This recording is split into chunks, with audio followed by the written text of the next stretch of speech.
Para os mais saudosos e nostálgicos e para a felicidade do povo em geral, nós tivemos a aparição e algumas menções até de personagens da quarta geração nesse novo desenho de My Little Pony. E por isso hoje nós vamos olhar para os personagens da G4 que apareceram na G5 de My Little Pony.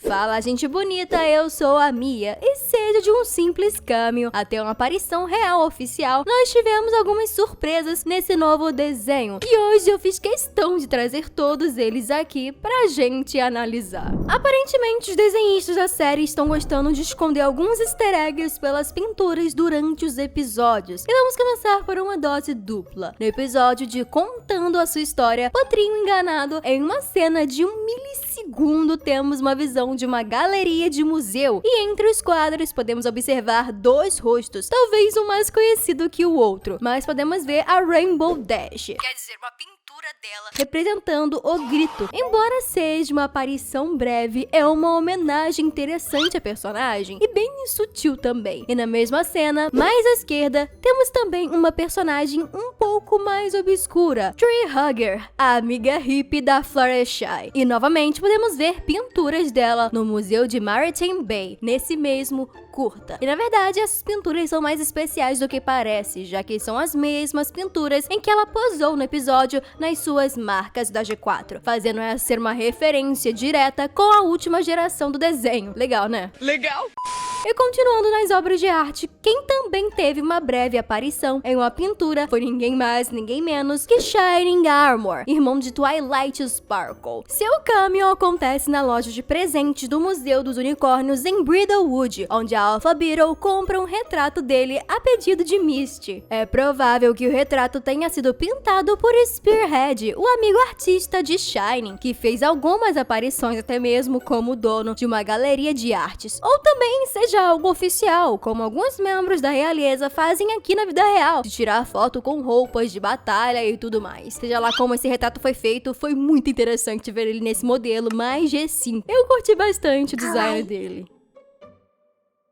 Agora falando um pouco sobre personagens que realmente apareceram como personagens, temos Celestia e Luna, já que elas tiveram sua origem revelada pela vilã Opaline, que contou fatos inéditos sobre as nossas princesas de Equestria, inclusive que elas vieram de um lugar chamado Skyros. E aí, toda aquela história de que a Opaline sentia ressentimento por não ser escolhida para controlar o Sol e a Lua, o que motivou suas ações malignas. Continuando, desde aqui eu já falei e temos até vídeos no canal Discórdia. O Deus do Caos. Ele foi o primeiro personagem da G4 a interagir com os pôneis da G5. Na verdade, sua aparição foi nas comics de My Little Pony, que vocês já sabem, tem mais liberdade, mais coisas estranhas acontecendo. Mas enfim, mais uma vez ele chega como antagonista pra gente e tentou destruir a magia dos pôneis, mas foi convencido a não fazê-lo pelo espírito de Fluttershy, que é a próxima da lista e entra aqui junto com ele. Na minha opinião, tem uma das aparições mais poderosas de todos da G5. Nos mesmos quadrinhos em que o Discord aparece, ela aparece como uma projeção de cristal e até mesmo como um espírito, ela consegue confrontar o Discordia em um momento de crise. Isso sugere que a amizade entre eles tenha sido tão poderosa que foi capaz de criar uma magia até então nunca vista dessa forma. Agora, essa aqui é bem sutil. A Moondancer tem um cameo bastante peculiar no desenho. Na série Faça Sua Marca, conhecemos Elderflowers, que revela ser sobrinha neta de terceira geração de Moondancer. Elderflowers possui um vasto conhecimento sobre a antiga Equestria, sugerindo que Moondancer a influencia até hoje, possivelmente até falando com ela do além. Então, possivelmente a nossa Moondancer seguiu fiel à princesa Twilight até o fim, passando seu conhecimento e histórias de geração em geração, esperando que um dia isso fosse útil. E a princesa da amizade também faz uma aparição na G5 de My Little Pony, na verdade uma projeção dela. Embora sua aparição seja limitada, ela é crucial para a história da G5. Ela usou todo o seu poder mágico para proteger Equestria, um ato que pode ter tido consequências graves para ela. Foi bem legal ver ela avisando os pôneis dos perigos da Opaline e sobre a magia de Equestria.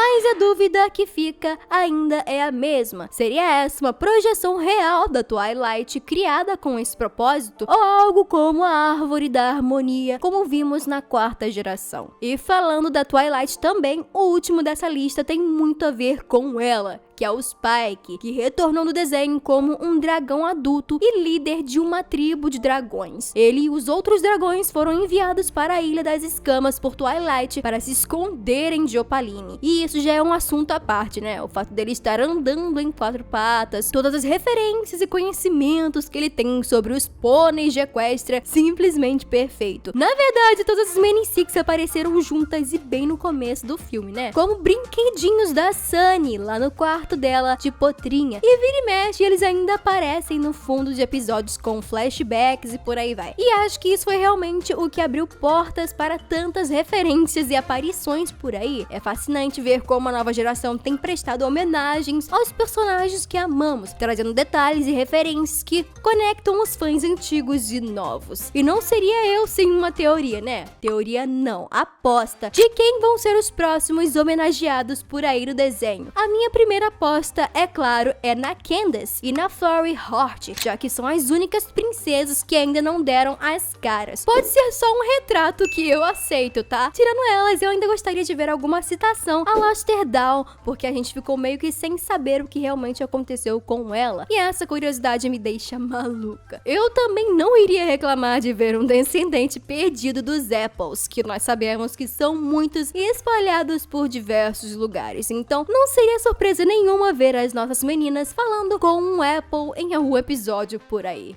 Eu mal posso esperar para ver quais vão ser os próximos pôneis que estarão nessa lista no futuro. E quem sabe em breve não fazemos uma parte 2. Só depende dos roteiristas de continuar nos presenteando com essas referências. Muito obrigada por terem assistido até aqui e hasta la vista.